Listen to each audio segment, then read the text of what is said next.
Hi friends, అందరికీ good morning అండి.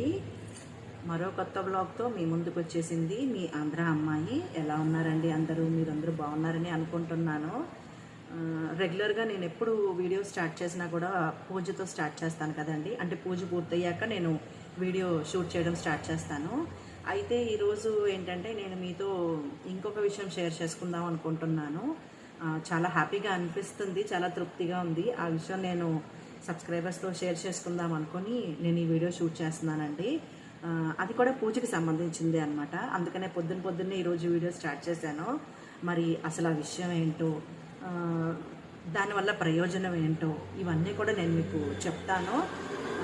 అంటే నేను చేయకుండా ఎదుటి వాళ్ళకి చెప్పడం అది సమంజసం కాదండి. సమంజసం అంటే చాలా పెద్ద వర్డ్సే నేను యూజ్ చేస్తున్నాను. అంటే ఏదైనా సరేనండి, ఎదుటి వాళ్ళకి చెప్పే ముందు మనము దాన్ని పాటించాలి. మనం పాటించాక ఎదుటి వాళ్ళకి చెప్పాలి కదండి. అందుకని నేను అనుకున్న ఒక కార్యక్రమం అనుకోండి, ఒక పూజ, ఒక పద్ధతి అది పూర్తయిందనమాట. సో అందుకనే నేను మీకు షేర్ చేసుకుందాం అనుకుంటున్నాను.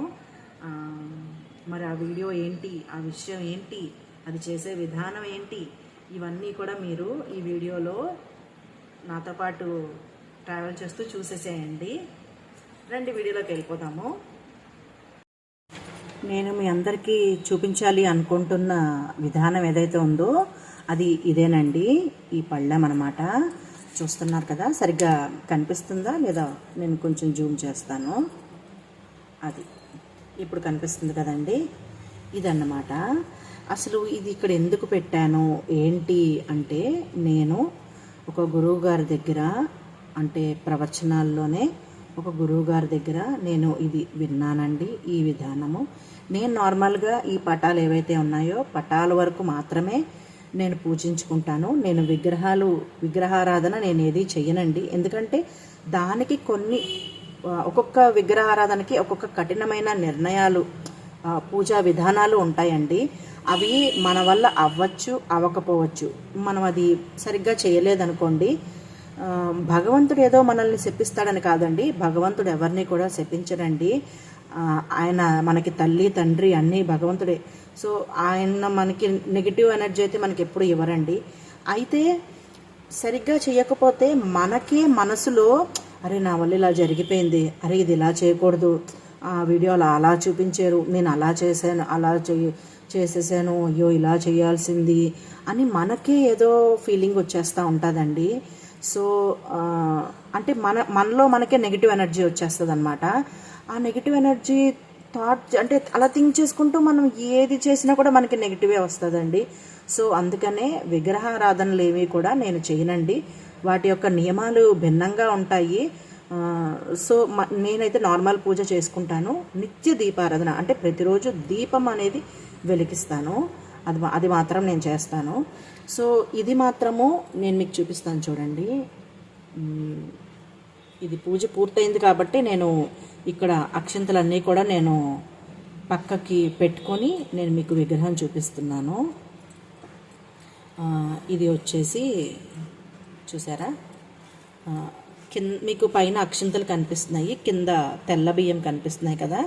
అంటే పళ్ళెంలో ఒక 3 గుప్పెళ్ళు బియ్యం తీసుకొని బియ్యం మీద నేను ఈ విగ్రహాన్ని అయితే ఇలా పెట్టుకున్నానండి. నా పూజ పూర్తయింది కాబట్టి నేను మళ్ళీ ఇప్పుడు కదుపుతున్నాను.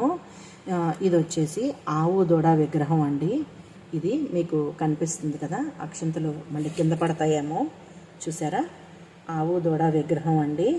ఇది వచ్చేసి చక్కగా నేను ఇది బయట ఒక దేవాలయానికి వెళ్ళినప్పుడు అక్కడ మనకి పూజ సామాగ్రి అమ్మే షాప్ ఉంటుంది కదండి, రాగి ఇత్తడివి అమ్ముతూ ఉంటారు కదా, అక్కడ నేను ఇది తీసుకున్నాను అనమాట. కింద దూడ కూడా చిన్నగా అనిపిస్తుంది. మరి మీకు వీడియోలో ఎలా కనిపిస్తుందో, చిన్న దూడ పిల్ల అలాగే గోమాత ఉంటారండి. ఈ పూజ వచ్చేసి మనము ఇలా ఈ విగ్రహానికైతే చేసుకోవాలండి. అంటే ఇలాంటి విగ్రహమే అలాగని కాదండి, మీ ఇష్టము. ఎలాంటి విగ్రహమైనా స్టీల్లో దొరికినా తీసుకోవచ్చు. ప్లాస్టిక్ అయితే మంచిది కాదు కదండి, పూజ గదిలో మనం ప్లాస్టిక్ వాడము. సో స్టీల్ అయితే స్టీల్ తీసుకోండి, రాగి లేదా ఇత్తడి మనకి కలిగి ఉంది, భగవంతుడు మనకి కలిగి ఉన్నది అనుకుంటే గనక దైవబలం ఉంటే చక్కగా వెండి లేదా బంగారంతోనైనా సరే ఈ విగ్రహాన్ని మీరు తీసుకోండి. ఏదైనా సరే, గాజుదైనా మట్టిదైనానండి. గాజు అంటే గాజని కాదు, మట్టి అంటే పింగానేవి కూడా ఉంటాయి కదండి, అదనమాట నా ఉద్దేశం. అట్లాగైనా సరే అదైనా తీసుకోవచ్చు, లేదా వెండి బంగారాల్లో కూడా తీసుకోవచ్చండి. ఇలాంటి విగ్రహాన్ని ఒక పళ్ళెంలో 3 గుప్పెళ్ళు బియ్యం పోసి చక్కగా గంధము కుంకుమతో బొట్టు పెట్టి నిత్య దీపారాధన అండి. అంటే ప్రతిరోజు కూడా దీపం వెలిగించాలండి. అంటే చాలామంది శుక్రవారం అయితే శుక్రవారం పూజ అంటారు, శనివారం మేము శనివారం చేసుకుంటామండి, కొంతమంది సోమవారం, కొంతమంది మంగళవారం. ఇలా వారంతో సంబంధం లేకుండా ప్రతిరోజు అండి, అంటే ఆదివారం కూడా మనము ఈ పూజ చేసుకోవాలి. ఆదివారం కూడా మిస్ అవ్వకూడదండి. ఇలా ఎన్ని రోజులు, అసలు ఏంటి, ఎందుకు అని అడుగుతారా? నేను చెప్తానండి. మనిషి అన్నాక మనకి ఏదో ఒక కోరికలు ఉంటాయండి. అంటే ఆడవాళ్ళు, మగవాళ్ళు, చిన్నవాళ్ళు, పెద్దవాళ్ళు, అసలు ఇలా ఏ వయసుతో సంబంధం లేకుండా కోరిక లేని మనిషి అంటూ ఎవరూ ఉండరండి. కొంతమంది ఆరోగ్యం బాగోకపోతే ఆరోగ్యం కావాలని, కొంతమంది ఫైనాన్షియల్గా పొజిషన్ బాగోకపోతే ఫైనాన్షియల్ పొజిషన్ బాగోవాలని, కొంతమంది సొంత ఇల్లు కట్టుకోవాలని, అలాగే కొంతమంది పై చదువులు చదువుకోవాలి, అలాంటి ఆటంకాలు రాకూడదని, కొంతమంది మంచి ఉద్యోగం రావాలని, కొంతమంది అత్తమామలతో ఎలాంటి ఇబ్బంది లేకుండా నా భర్తతో నా జీవితం సాగిపోవాలని, ఇలా ఏవేవో ఇంకా చాలా. అంటే కొంతమంది అయితే నా బిడ్డల భవిష్యత్తు బాగుండాలని, నా భర్త పరిస్థితి బాగుండాలి, ఆర్థిక స్థితిగతులు బాగుండాలి, సొంత ఇల్లు ఉండాలి, లేదా సొంత ఇల్లు కోసం కాకపోయినా ఆరోగ్యంగా ఉండాలి, ఆనందంగా ఉండాలి, ఉన్నదాంతో సంతృప్తికరంగా ఉండాలి, జీవనం ఇలాగే సాగిపోవాలి, ఎలాంటి ఒడిదుడుకులు రాకూడదు అని చాలామంది ప్రతిరోజు మనం ఏదో ఒక కోరిక భగవంతుడిని కోరుకుంటూనే ఉంటాం కదండి. సో అలాగా మనకి ఏవైనా కూడా మన కోరికలు ఉండొచ్చు. ఈ కోరికలు మనకి ఖచ్చితంగా 100% అండి. నేను ఇది నమ్ముతున్నాను, మీరు కూడా నమ్ముతారని నేను భరోసా ఇస్తున్నాను. ఇది నా భరోసా అండి, నేను మీకు ఇచ్చే భరోసా అన్నమాట ఇది. 100% మనకి ఏవైనా కోరికలు ఉంటే గనక 1, 2 లేదా 3 కోరికల వరకు మనము ఈ పూజా విధానంలోని మనం చేసుకోవచ్చండి. ముందుగా ఒక రాగి లేదా ఇత్తడి లేదా వెండి, మీ స్తోమతను బట్టి ఏదైనా సరే, స్టీల్ కాకుండా చూసుకోండి, స్టీలు ప్లాస్టిక్ అవి కాకుండా ఇలాగ ఏదన్నా ఒక పళ్ళం తీసుకొని 3 గుప్పిళ్ళు తెల్ల బియ్యం అండి. అడుగునున్నాయి, ఇవి పసుపుతో కలిసిపోయినాయి అన్నమాట. సో అందుకే మనకి విడిగా కనిపించట్లేదు. నా 21 రోజులు పూర్తయిందండి, అందుకని నేను మీకు చూపించలేకపోతున్నాను క్లారిటీగా. అసలు ఈ వీడియో నేను స్టార్ట్ చేసినప్పుడే చేయాల్సింది, కానీ నేను పాటించకుండా మీకు చెప్పడం భావ్యం కాదని నాకు అనిపించి నేను ఇప్పుడు చెప్తున్నాను. సో ఇలాగా తెల్ల బియ్యం వేసుకోండి. వేసుకున్న తర్వాత గోమాతని అందులో పెట్టుకోండి. గంధము కుంకుమతో బొట్టు పెట్టండి.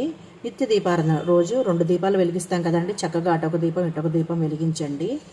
ఇంత ప్లేటు లేదా ఒక చిన్న తమలపాకు లేదా ఏదైనా ఒక ఆకండి. ప్రకృతి ఆకు ఇది కావాలి ఇది కాదు అని ఏది లేదండి.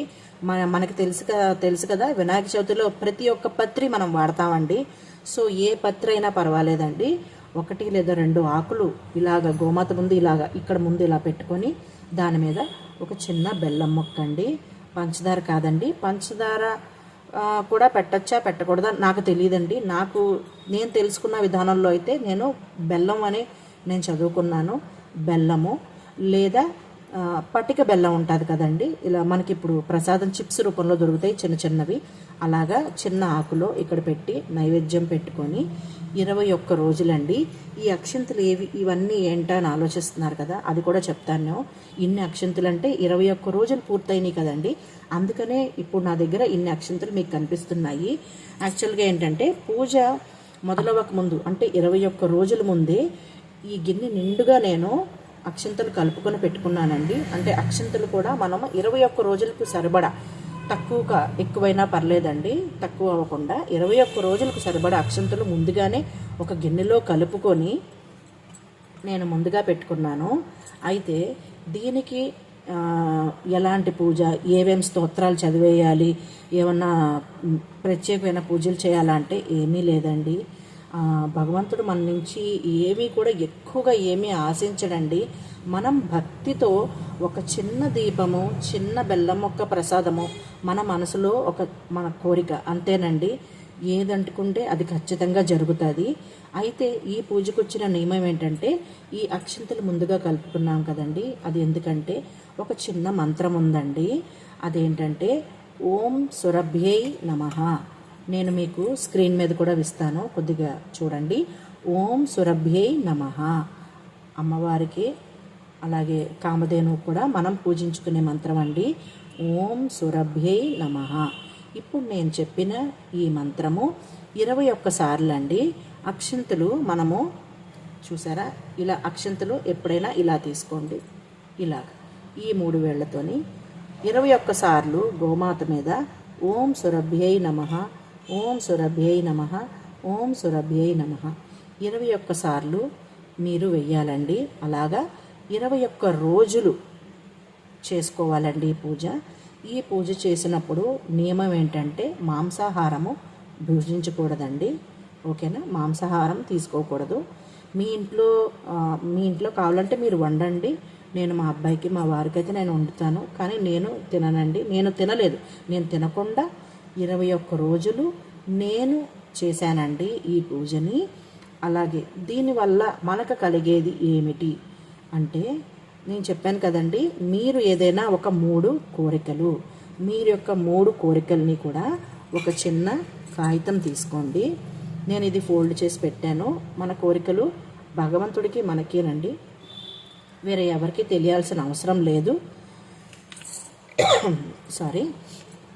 అయితే 3 కోరికలండి. ఫస్ట్ ఒక కాగితం తీసుకొని మనము శుభలేఖకి ఎలాగైతే పసుపు రాస్తామండి 4 వైపులా, అలాగే ఈ కాగితానికి కూడా ఇదిగోండి నేను రాశాను చూసారా, ఇలా 4 వైపులో కూడా పసుపు రాసుకొని మధ్యలో కూడా పసుపు కుంకుమతో బొట్టు పెట్టుకొని ఆ కాగితం మీద మీరు ఒక 3 కోరికలు రాసుకోండి. 3 కోరికలు రాసి ఇది ఈ పళ్ళంలో మీరు ఎటువైపు అయినా పెట్టుకోవచ్చండి, ఎక్కడైనా పెట్టుకోండి. ఇలాగా అమ్మకి దగ్గరగా పెట్టుకోండి.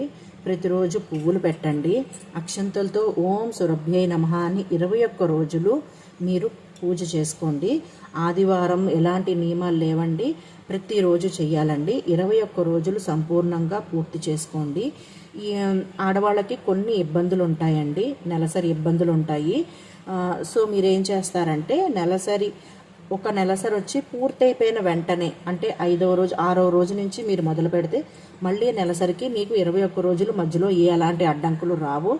సో మీరు ఈ పూజ ఖచ్చితంగా చేసుకోవచ్చండి. నిండుగా పువ్వులు పెట్టండి తల్లికి, అమ్మకి నిండుగా పువ్వులు పెట్టి 2 వైపులా దీపం వెలిగించి బెల్లం ముక్క నైవేద్యం పెట్టి ఒకే ఒక్క మంత్రము 21 సార్లు అండి. ఎవరైనా కూడా చక్కగా, అంటే చాలా ఈజీ మంత్రం కదండి, నోరు తిరగకపోవడం అనేది కూడా ఉండదు. ఎవరైనా సరే చక్కగా ఈజీగా పూజ చేసుకోవచ్చండి. 21 రోజులు పూజ చేసుకోండి. మీకు అంతా కూడా మీరు ఏదైతే కోరికలు కోరుకున్నారో అది ఎంత చిన్నదైనా ఎంత పెద్దదైనా కూడా అమ్మ చూసుకుంటుందండి. అమ్మని నమ్ముకోండి, గోమాతని నమ్ముకోండి, అంతా మంచి జరుగుతుంది.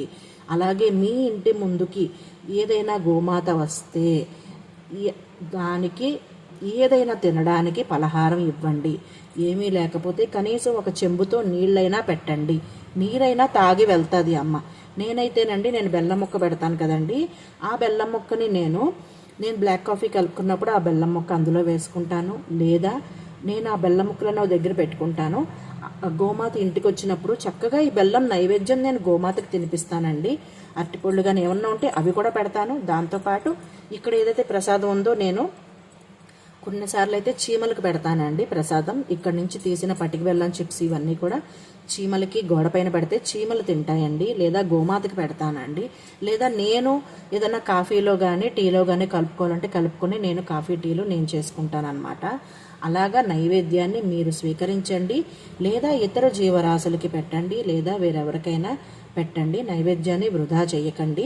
అందుకనే నైవేద్యం కొద్దిగా చేసుకోండి. నైవేద్యం ఎప్పుడూ కూడా వృధాగా పోకూడదు, అది ఎక్కడా పడేయకూడదు. కాబట్టి చిన్నగా పెట్టుకోండి. మీరు నోట్లో భోంచేసాకన్నా మనకేదో తీపి తినాలనిపిస్తుంది కదా, చక్కగా బెల్లం ముక్క నోట్లో వేసుకోండి. మీరు తినేది శాకాహారమే కాబట్టి, అంటే ఇది చేసేవాళ్ళు శాకాహారులే అంటే నాన్ వెజ్ తినట్లేదు కాబట్టి శాకాహారమే కదండి ఆ టైంలో మనకి. సో అలాగా మీరు చేసుకోండి. అయితే ఈ 21 రోజులు భగవంతుడు ఏదో ఒక రూపంలో మనకి ఒక పరీక్ష అనేది కూడా పెడతాడు. అది మనకి తెలియకుండా పరోక్షంగా మనకి వస్తుంది. అది ఎలా వస్తుంది ఏంటి అనేది కూడా నేను చెప్తాను. అయితే ఈ 21 రోజులు పూర్తయిన తర్వాత ఏం చెయ్యాలో చెప్తాను చూడండి. చక్కగా ఈ విగ్రహాన్ని తీసుకోండి. ఏదైనా ఒక పళ్ళెంలో ముందుగా అక్షింతలన్నీ కూడా తీసేసేయండి. అక్షింతలన్నీ కూడా తీసేసి అక్షింతలు తీసేయండి. ఈ విగ్రహాన్ని మనము దైవారాధనగా ఇన్నాళ్ళు పూజ చేసుకున్నాం కాబట్టి దీనిని మనము పూజా మందిరంలో చక్కగా ఏదైనా ఒక పళ్ళెం తీసుకోండి, పళ్ళెంలో పెట్టుకోండి. ఇలాగా ఈ విగ్రహాన్ని పళ్ళెంలో పెట్టుకొని ఈ పళ్ళాన్ని, ఇంకా ఈ పళ్ళంతో మనకి పని అయింది కదండి, ఈ పళ్ళాన్ని ఏం చేయాలో కూడా నేను చెప్తాను. ముందుగా ఈ విగ్రహాన్ని అయితే నేను ఇక్కడ పెట్టేస్తున్నాను. అర్థమైందా? ఈ పళ్ళెం నేను 21 రోజుల వరకు కదపలేదండి. ఇప్పుడు నా పూజ మొత్తం పూర్తయింది కాబట్టి నేను ఈ పళ్ళాన్ని, నేను రాసుకున్న ఈ కోరికల చిట్టాని, వీటన్నిటిని కూడా నేను సేకరించి ఒక దగ్గర పెట్టుకున్నాను. చూసారా, ఇవన్నీ కూడా ఈ పళ్ళెంలోనే ఉన్నాయి. పువ్వులైతే యథావిధంగా రోజు మార్చుకోవచ్చండి, దానికి ఎలాంటి నియమం లేదు. పువ్వులు కూడా ఎటువంటి కాలువలో వాటిల్లో పడేయకండి. నేనైతే ముందు రోజు పువ్వులు ఏదైనా మిగిలిపోతే మనం ఈరోజు పువ్వులు మారుస్తాం కదండి, ఆ పువ్వులు నేను పడేయనండి. అక్కడ మా దగ్గర చెట్లు కుండీలు ఉన్నాయి, ఆ కుండీల్లో వేసేస్తానండి. అది మట్టికి మాన్యూర్గా కూడా ఉపయోగపడుతుంది అన్నమాట. ఈ అక్షంతలు మాత్రము నేను ఇలా పక్కకు తీసుకుంటున్నాను. ఈ విగ్రహాన్ని అయితే మీరు చక్కగా పూజా మందిరంలో ఉంచుకోండి. నిత్య పూజ మనము పటాలకి ఎలా చేసుకుంటామో సేమ్ అలాగే వాటితో పాటే ఈ విగ్రహానికి కూడా మనం ఇంకా పూజలు మొదలు పెట్టాలి. అయితే నేను మీకు ఇక్కడ ఒక చిన్న దేవుడికి సంబంధించే ఇంకొక స్టోరీ చెప్తున్నాను చూడండి. శ్రీ మహావిష్ణువు మనకు తెలుసు కదండి, దేవాది దేవులు శ్రీ మహావిష్ణువు 21 అవతారాలకి ఆయన అంటే ఆయనవే 21 అవతారాలండి. ఒక మనిషి ఎలా జీవించాలి అనేది ఆయన స్వయంగా భూలోకంలో పుట్టి మనకి నేర్పించారండి. ఆయన శ్రీ మహావిష్ణువు అంటే మన జీవితాన్ని ఎలా గడపాలి అనేది మనకి విష్ణుమూర్తి ఆయన అవతారాల్లో రాముడుగా, కృష్ణుడుగా మనకు ఆయన ఎన్నో విధాలుగా చూపించారు. మొత్తం 21 జీవరాశుల్లో కూడా ఆయన ఉన్నారండి ఈ శ్రీ మహావిష్ణువు. అయితే ఇంతటి శ్రీ మహావిష్ణువు, మనం ఎంతో ఇష్టపడే మన శ్రీ మహావిష్ణువు కలియుగ ప్రత్యక్ష దైవం వెంకటేశ్వర స్వామి రూపమే కదండి. ఈయన ఎవరి భక్తులో తెలుసా అండి? సాక్షాత్ ఈ శివభక్తులండి. ఆయన హరహర మహాదేవ శంభో శంకర. ఈయన సాక్షాత్ శ్రీ మహావిష్ణువు శివభక్తులండి. అయితే నేను మీకు చెప్తాను, 21 రోజులు ఈ పూజ ఎందుకు చెయ్యాలి అన్నదానికి కూడా 21 మన విష్ణుమూర్తి అవతారాలండి. 21 రోజులు మన విష్ణుమూర్తి అవతారాలే మనకి తెలుపుతుంది అనమాట. అంటే 21కు ఉన్న ప్రత్యేకత ఏంటి అంటే, ఇంకా నా పెద్దవాళ్ళు పూజ్యులు ఎవరన్నా అయితే ఇంకా బాగా మీకు ఎక్స్ప్లెయిన్ చేయగలుగుతారేమో, నాకైతే తెలియట్లేదేమో నేను చెప్పడం మీకు, అందుకని నేను మీకు చెప్పలేకపోతున్నాను. 21 అవతారాలు 21 రోజులు ఎంతో ప్రసిద్ధమైనవండి. మీరు ఏదైనా కార్యక్రమము, ఇప్పుడు మీరు వాకింగ్ అని స్టార్ట్ చేస్తారా, ఎవరినైనా అడగండి పెద్దవాళ్ళని. చాలామంది 3 నెలలు 4 నెలలు చేస్తాం మేము, లేదా మేము లైఫ్ లాంగ్ చేద్దాం అనుకుంటున్నాము అని అంటారు. కానీ పెద్దవాళ్ళని అడగండి, ఫస్ట్ ఏమంటారు తెలుసా? ముందు 21 రోజులు చెయ్యి, తర్వాత చూద్దాం. 21 రోజుల్లో నియమం ఏంటో తెలుసా అండి? ఈ సృష్టికి 21 రోజులకి ఏదో కనెక్షన్ అయితే ఖచ్చితంగా ఉందండి, అది నేను నమ్ముతాను. 21 రోజులు చేస్తేనంట అది ఫలితము మనకి తర్వాత జీవితానంతరం కూడా మనం అనుభవిస్తామంట. అంటే మన జీవితకాలం ఎంత ఉందో ఈ 21 రోజులు చేసిన పూజా ఫలితము తర్వాత జీవితానంతరం కూడా మనకి ఎంతో సంతోషంగా మనకి తృప్తికరంగా ఉంటుందంటండి. అదన్నమాట.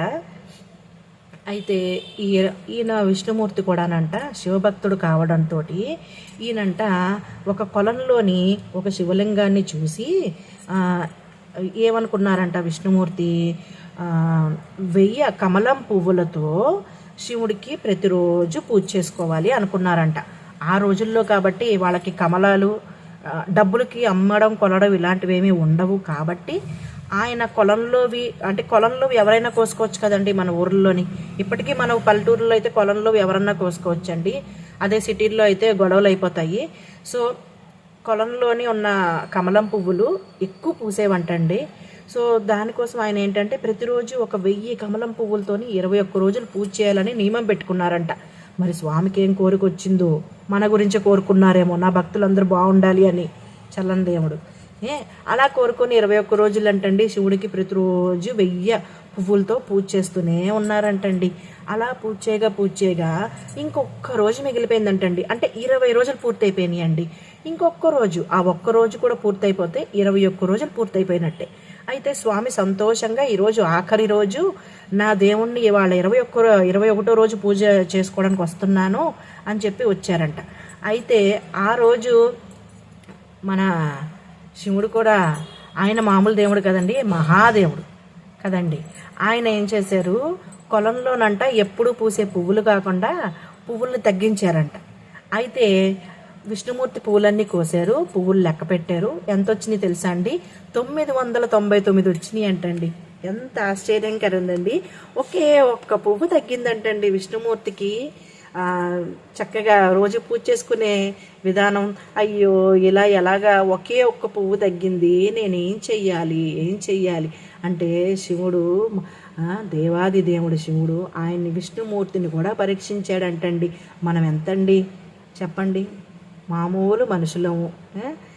సో అందుకనే ఎటువంటి కష్టం వచ్చినా సరేనండి మనం చేసే విధానాన్ని ఆపకుండా ముందుకు నడపాలి అనేది ఈ యొక్క కథలోని సూక్తి అనమాట.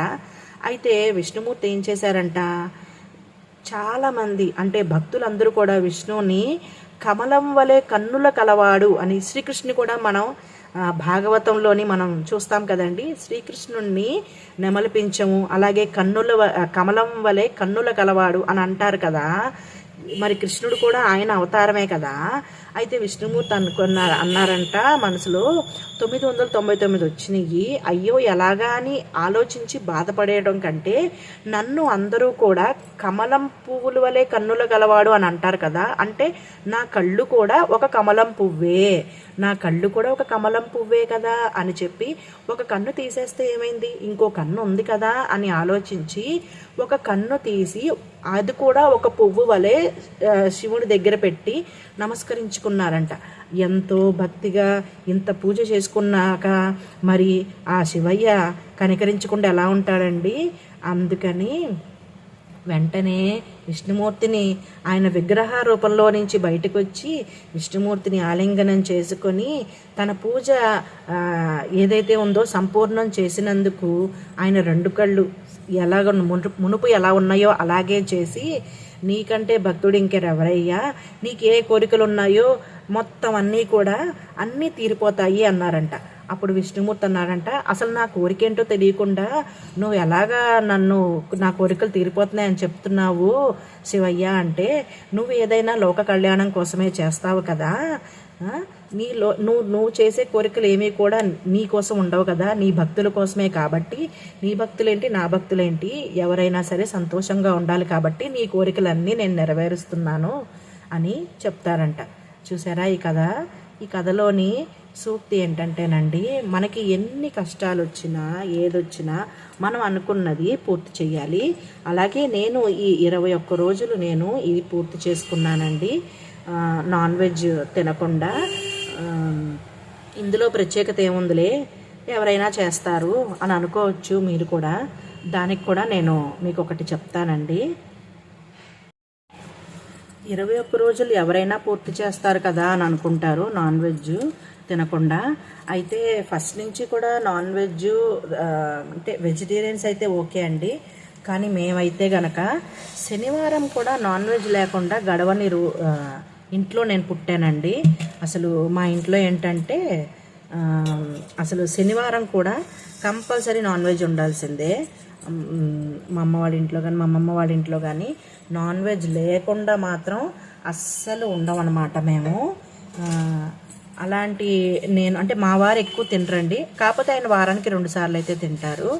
నేను మాత్రం అలా పుట్టి పెరిగిన అమ్మాయిని నేను. నాకు ఈ 21 రోజులు నియమం పాటించడం చాలా చాలా కష్టము. ఇంకోటి ఏంటంటే నేను కాదనుకున్నానండి. ఎందుకంటే నా వల్ల ఎదుటి వాళ్ళు కూడా మానేయాలి అని అయితే నేను అనుకోను. అలా ఆలోచించడం కూడా చాలా తప్పండి. ఎవరు అలవాట్లు వాళ్ళయి, ఎవరికి ఏది తినాలనిపిస్తే అది వాళ్ళు తింటారండి దొరికిన దాన్ని బట్టి. అందుకే నేను ఎవరిని ఫోర్స్ చేయను. నేను మా అబ్బాయిని కానీ మా వారిని కానీ నేను ఫోర్స్ చేయనండి. అందుకని చెప్పేసి నాకైతే ఇది కష్టమేనండి 21 రోజులు. అయితే మీకు ఇంకొకటి చెప్పాలి. 21 రోజులు విష్ణుమూర్తికే ఆటంకం వచ్చింది, మీకు రాలేదా అని అడుగుతారు నన్ను. నాకు కూడా ఆటంకం వచ్చిందండి. మరి ఆటంకం చెప్పాలా వద్దా అని అయితే నేను ఆలోచిస్తున్నాను. ఆడవాళ్ళకి వచ్చే ఆటంకమే నాకు కూడా వచ్చిందండి. ఆ తర్వాత ఎన్ని రోజులైతే ఉన్నాయో అదైపోయి ఆటంకం పూర్తి అయిపోయిన తర్వాత నేను ఈ పూజను మళ్ళీ కంటిన్యూ చేశానండి. ఆటంకం అయిపోయిన తర్వాత మళ్ళీ పసుపు నీళ్ళు మొత్తం ఇంట్లోని, తర్వాత ఈ పూజా మందిరంలోని అన్నీ కూడా చూసుకొని శుభ్రం పరుచుకొని ఆ తర్వాత నేను మళ్ళీ నా 21 రోజుల్ని నేను పూర్తి చేసుకున్నానండి. అది అసలు రాకూడదు, అది ఎందుకు వచ్చిందా అని నేను ఆలోచించాను. సాక్షాత్ శ్రీ మహావిష్ణువుకే ఆ శివయ్య ఆటంకం ఏర్పరిస్తే నేను మామూలు మనిషిని, రాకూడదు, అసలు రానే రాదు, 100%కి అసలు రాదండి నాకు. కానీ ఆటంకం వచ్చింది, ఆడవాళ్ళకి వచ్చే ఆటంకం నాకు వచ్చింది. ఎందుకు వచ్చింది అని ఆలోచిస్తే నేను మీకు ఇందాక చెప్పిన కథ నాకు గుర్తొచ్చింది. ఒక్క పువ్వు తగ్గించి విష్ణుమూర్తికి కూడా ఆటంకం కలిగించాలని అనుకున్న శివయ్యకి మరి నాకు కూడా ఆటంకం 21 రోజుల్లో ఏదో ఒక రూపంగా భగవంతుడు నన్ను పరీక్షించడానికి ఆటంకం పెట్టాడని అయితే నేను అనుకుంటున్నాను. నేను ఆటంకం దాటి అంటే 21 రోజులు నాన్ వెజ్ మానేస్తే సరిపోద్ది కదా అనుకున్న నాకు 21 రోజులు కాస్త 26 రోజులు అయ్యింది. ఆ తర్వాత కూడా నేను ఇప్పటికీ కూడా ఇంకా నేను తినటం లేదు. ఇప్పటికీ ఎందుకు అంటున్నానంటే నా పూజ పూర్తయింది లక్షవారం అండి, అంటే గురువారము. మళ్ళీ శుక్రవారము, ఇది శ్రావణ మాసం కదండి, శుక్రవారం అనేది నేనైతే నాన్ వెజ్ తినను. తర్వాత శనివారము అస్సలు తినను నాన్ వెజ్, మళ్ళీ ఇంకా ఆదివారమే. అంటే 21 రోజులు కాదు, 26 రోజులు కాదు, దాదాపు 29 రోజుల వరకు అవుతుంది. పోన్లేండి, ఏదైనా సరే నేను ఎంత గట్టిగా నా సంకల్పంతో నేను నిలబడ్డానో అది నాకు ఇంపార్టెంటు. నేను ఎంత బాగా పూజించుకున్నానో అది నాకు ఇంపార్టెంటు. అలాగే నేను ఎంత భక్తిగా నేను సేవ చేసుకున్నానో అది నాకు ఇంపార్టెంటు. తర్వాత నేను ఎంత కఠినంగా ఉన్నానో ఇన్ని రోజులు అది నాకు ఇంపార్టెంటు. అలాగే నేను నా ఇంటికి వచ్చిన ఆవుకి కానీ దూడకు కానీ ప్రసాదం నైవేద్యము ఏదైనా పలహారం ఇచ్చి పంపించానా లేదా అది నాకు ఇంపార్టెంటు. సో ఇవన్నీ దాటుకొని నేనైతే ముందుకెళ్ళానని అనుకుంటున్నానండి. నా పూజ అయితే 21 రోజులు అయితే కంప్లీట్ అయిపోయింది కదా. ఇప్పుడైతే నేను ఈ అక్షంతలండి, అంటే అమ్మ దగ్గర ఉన్న అక్షంతలు కాకుండా 21 రోజుల కోసం నేను అక్షంతలు కలుపుకున్నాను కదా, ఆ గిన్నె ఇదిగోండి ఖాళీ అయిపోయింది. ఈ గిన్నెలో అక్షంతలు కూడా, ఎందుకంటే నేను ఈ పూజ కోసమే నేను ఈ అక్షంతలు కలుపుకున్నాను అనమాట. అందుకని ఆ అక్షంతలు కూడా వేసేసాను. ఇది నా కోరికల చిట్టా అండి. ఇది స్వామికి తెలుసు నేను ఎంత భక్తిగా చేశాను, ఎంత నియమంగా చేశాను, ఎంత సంతృప్తికరంగా చేశాను. ఎందుకంటే నేను చాలా పాజిటివ్గా చేశానండి. సో నేను అంత పాజిటివ్గా చేశాను కాబట్టి నాకు భగవంతుడు పాజిటివే ఇస్తాడు అని నేను దృఢంగా నమ్ముతూ నా కోరికలు కూడా ఖచ్చితంగా అమ్మ నెరవేరుస్తాడండి. ఇప్పుడు ఇంక ఈ అక్షంతలన్నీ కూడా నేను ఒక పేపర్లో చుడుతున్నాను. అయితే ఈ అక్షంతల్ని ఏం చేయాలా అని అడుగుతారు. ఈ అక్షంతల్ని అయితేనండి పారే నదిలోని ఎక్కడైనా కూడా మనము వేయచ్చండి. పారే నదిలోని వేసేయాలన్నమాట మన పూజా కార్యక్రమం. ఇక్కడతోని అంటే పారే నదిలో వేసేసాక మన పూజా కార్యక్రమం మొత్తము పూర్తయినట్టు అనమాట. ప్రస్తుతానికైతే ఇదిగోండి ఇట్లా పెట్టుకుంటున్నాను. చూసారా, నేను వాడిన ఈ పళ్ళము ఇది నేను ఇలా మూట కట్టేసాను మొత్తం అంతా కూడా.